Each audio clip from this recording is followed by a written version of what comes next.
አርሰናል ሁለት ተከታታይ ጨዋታዎችን ምንም አይነት ኦን ታርጌት ሳይሞከርበት በወጣበት የውድድር ዘመን የእንግሊዝ ፕሪሚየር ሊግን ያሸነፈበት ነበር። ይህ ታሪክ ከ20 ዓመታት በኋላ ትላንትና ተደግሟል። ይሄ ምናልባትም አርሰናል ወደ ዋንጫው ያምራ ይሆን የሚጠበቅ ጉዳይ ነው። እንዴናችሁ ክቡራን የኢትዮ ስፖርት ዩቲዩብ ገጻችንን እየተከታተላችሁ ስለሆነ ከልብ አርክተን እናመሰግናለን። የእንግሊዝ ፕሪሚየር ሊግ 8ኛ ሳምንት ፉልሃም በክራቨን ኮቴጅ አርሰናልን የገጠመው ጨዋታ በአርሰናል አሸናፊነት ተጠናቋል። አርሰናል በጨዋታው ላይ ጠንከር ያሉ አጋጣሚዎችን ተፈጥሮበት ነበር። እንደዛም ቢሆን ግን ምንም አይነት ኦን ታርጌት ሳይሞከርበት ዴቪድ ራያ የተለየ ሙከራ ወይም ደግሞ የመመለስ እንቅስቃሴ ሳያደርግ ነው ጨዋታው የተጠናቀቀው። ጠቅለል አድርገን ጨዋታውን ስንመለከት ክራቨን ኮቴጅ ላይ አርሰናል 1-0 ነው ያሸነፈው። ከረፍት መልስ አርሰናል በተለመደው መልኩ ከማዕዘን ምት ወይም ከቆመ ኳስ ጎል አስቆጥሯል። ሊሳንድሮ ትሮሳርድ ነበር ጎሏን ያስቆጠረው። በዚህ ውጤት 1-0 ተጠናቋል። ጎሉ ከተቆጠረች 58ኛ ደቂቃ በኋላ በእርግጥ ፉልሃም በተሻለ ጫና ጨዋታውን ሲያደርግ ነበር።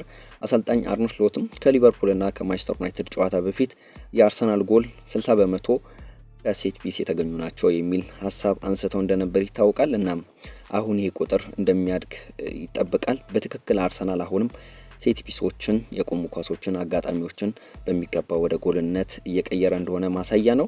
እንግዲህ ትሮሳርድ ሲያስቆጥር ጋብሪኤል ማጋሌሽ በጭንቅላት ፍሊክ ያደረገለት ተጫዋች ነበር። በጨዋታው ላይ ትሮሳርድ ይሄ ነው የሚባል ጥሩ እንቅስቃሴ አልነበረውም፣ ግን ወሳኝና ትልቁን 3 ነጥብ ማግኘት ችለዋል።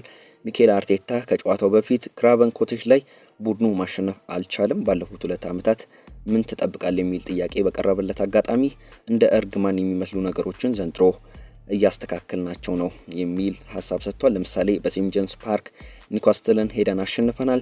ከ2 ዓመታት በኋላ ደግሞ ኤሚሬትስ ላይ በሜዳችን ዌስትሃምን አሸንፈናል ከ2 ዓመታት በኋላ። ስለዚህ ፉልሃም ላይ ያንን ገድል መድገም እንችላለን ያሉት ሀሳብ በትክክል ተሳክቶላቸዋል። ወይም ደግሞ ክራቨን ኮቴጅ ላይ አርሰናል ከ2 ዓመታት በኋላ ወይም ከ2023 በኋላ አሸንፏል። ባለፉት 4 የቡድኖች እርስ በርስ ግንኙነት አርሰናል ማሸነፍ የቻለው አንዱን አጋጣሚ ነበር። ትላንትና ግን በድጋሚ ወደ አሸናፊነት መጥቷል። ቡካዮ ሳካ የፍጹም ቅጣት ምት አግኝቶ ነበር በቪዲዮ እገዛ፣ ግን በቫር የተሻረ ሆኗል።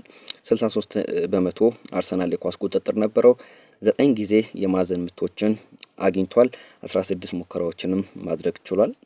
ፉልሃሞች 9 ሙከራዎችን ያደረጉ ሲሆን ከነዚህም 9 ሙከራዎች የሚገርመው ነገር ግን አንድም ኢላማውን መጠበቅ ያልቻለ ሙከራ ነው ያደረጉት። መግቢያ ላይ ያነሳውት ነጥብ ከዚህ ጋር ይዛመዳል። አርሰናል በሁለት ተከታታይ ጨዋታዎች ይሄ ማለትም በዌስትሃም እና በትላንትናው የፉልሃም 2 የለንደን ጨዋታዎች ላይ የለንደን ክለቦችን በገጠመው አጋጣሚ ምንም አይነት ኳስ ግብ ጠባቂው ፌዝ ወይም ደግሞ ኢላማውን ጠብቆ አልተሞከረበትም። ይሄ ደግሞ ከ2003-2004 የአርሰናል ዋንጫ አሸናፊ ቡድን በኋላ ደግሞ ከ2 ዓመታት ሲደምር የመጣ ነው።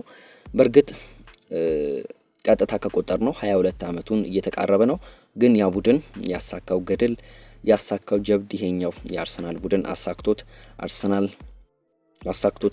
አርሰናል 5 ኢላማቸውን የጠበቁ ሙከራዎችን አድርጓል። ከ5ቱ 1 ጎል ማስቆጠር ችሏል። የቀድሞ የአርሰናል ግብ ጠባቂ በርንሌኖ ላይ ነው በፉልሃም በኩል በአስደናቂ ጨዋታ ጊዜ ያሳለፈ ተጫዋች እንደሆነ መናገር ይቻላል። ጠንካራ ኳሶችን ሲሞከርበት ነበር። በተለይም የቪክተር ዮኬሬሽ ኳሶችን በጥራት ሲያተርፍ ነበር። በአንደኛ አጋጣሚ የዮኬሬሽን ኳስ ካተረፈ በኋላ ዳግም ሪባውንድ የነበረውን ኳስ የማርቲኔሊን ኳስ መልሶ የማዕዘን ምት ሲያደርግ የጨዋታው ትውስታችን ነበር። በልዩነት መጥቀስ ከቻልነው ከፉልሃም በኩል የበርንሌሎ እንቅስቃሴ በደንብ ማድነቅ ይኖርብናል። የዮኬሬሽ ጉዳይ አሳሳቢ ነው። አርቴታ ለሱ ቅርብ ነው ወይም ደግሞ አይዞህ የሚለው ስሜት የሰጠው አስተያየት ነበር። 5-6-7 ጨዋታዎች ላይ ምናልባትም 8 ጨዋታዎች ላይ ጎል ባለማስቆጠሩ እንኳን ያንን መቋቋም የሚያስችል አቅም ያስፈልገዋል። ያ እንዳለው አስባለሁ ብሎ ነበር። ያ ሀሳባቸው ምን ያክል እሱን ይገነባዋል በቀጣይ በብዙሃኖች ይስተዋላል። ግን ትላንትና ስዊድናዊው አጥቂ ጎል ሳያስቆጥር ወጥቷል። ኖቲንጋም ፎረስት ላይ 1 ጎል እንዲሁም ደግሞ ሊድስ ዩናይትድ ላይ 2 ጎል አስቆጥሯል። ከዛ ውጪ ግን የአርሰናል አደገኛ ፊክቸሮች ወይም ደግሞ የአርሰናል ከባባድ ተጋዳዳሪዎች ኦልድ ትራፎርድ ላይ ከማንቸስተር ዩናይትድ ጋር፣ አንፊልድ ላይ ከሊቨርፑል ጋር እንዲሁም ደግሞ ኤምሬትስ ላይ ከማንቸስተር ሲቲ ጋር እንዲሁም ደግሞ ሴንት ጄምስ ፓርክ ላይ ከኒውካስትል ዩናይትድ ጋር በክራቨን ኮቴጅ ከፉልሃም ጋር ቪክተር ዮኬሬሽ ጎል ሳያስቆጠር የወጣባቸው የጨዋታ መርሃ ግብሮች ሆነዋል። ይሄ በእርግጥ እስከ መቼ ይቀጥላል፣ ለአርሰናል ደጋፊዎች እንዴት እየተዋጠ ይሄዳል የሚለው ጉዳይ ተጠባቂ ይመስለኛል። ቪክተር ዮኬሬሽ ግን በጨዋታው ላይ የሚችለውን ያክል ጥረት አድርጓል። ከጎል መራቁ የሆነ ጭንቀት እንደሚፈጥርበት ግልጽ ነው። ፍራክሽኖች ሊኖሩ ይችላሉ። ያም ቢሆን ግን ቡድኑ እያሸነፈ መሆኑ ምናልባትም ጫናዎችን ቀነስ ሊያደርጉለት ይችላሉ። ቪክተር ዮኬሬሽ ከነሳን አይቀር ሌሎችን ተጫዋቾች እንዲሁ ጠቆም እያደረገን እንሂድ። አሁንም የሳሊባና የጋብሪኤል ማጋሌሽ ጥምረት በፍጹም የሚነካ አልሆነም። በጨዋታው ላይ ራኡል ሄለን፣ ዊልሰን እንዲሁም ደግሞ ኪንግ በተለያዩ አጋጣሚዎች ጥራት ያላቸውን እንቅስቃሴዎች ሲያደርጉ ነበር። ተቀይሮ የገቡት ኬቨን እንዲሁም ደግሞ ስሚዝሮ እንደዚሁ ጫናዎችን ለመፍጠር ሙከራዎችን አድርጓል። ይሄ የተከላካይ ክፍል ግን በቀላሉ የሚደረመስ በቀላሉ የሚሰበር ሳይሆን ወጥቷል። በቀላሉ እንግዲህ ኳስ እንኳን የማይሞከርበት ሆኗል። 180 ደቂቃ ቡድኑ ኢላማውን የጠበቀ ኳስ ሳይሞከርበት ወጥቷል። ይሄ ምን ያክል ሶሊድ እንደሆነ ራሳቸው አሰልጣኝ አርቴታ በዚህ ጉዳይ ላይ ሲያነሱ የተከላካይ ክፍሉ አደረጃጀቱ እየጠነከረ መሄዱ ወደ ዋንጫ ሊያደርሳቸው ሊገፋቸው እንደሚችል ጥቆማ የሰጠ ነው። እናም ይህ የተከላካይ ክፍል ትላንትና በአስደናቂ ጥራት ነው የወጣው።